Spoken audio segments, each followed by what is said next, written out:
So let's talk about fear and how we actually internalize that. So what happens in our body when fear triggers a part of our nervous system called the sympathetic nervous system, which is an important part of the nervous system that we increase. So when we have a stress response, it creates different changes in hormones. And so we have a rise in our cortisol levels. We naturally, at different times of the day, will have a natural rise anyway of our cortisol levels. But we get a surge of cortisol, which is our stress response from our adrenal glands.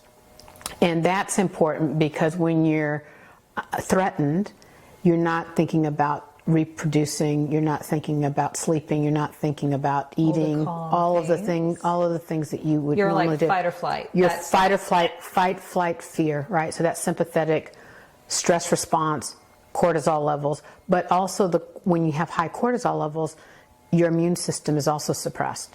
So you're more vulnerable in a sense of fighting disease, which is why if you're under constant stress and you don't have the tools to manage and respond appropriately to stress, because we all have stress. I have stress. You have stress.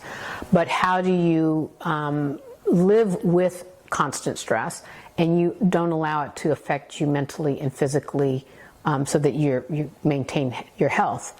Otherwise you crash and burn, right? Yeah. So being able to identify what that feels like in the body and how do you manage it. So managing that.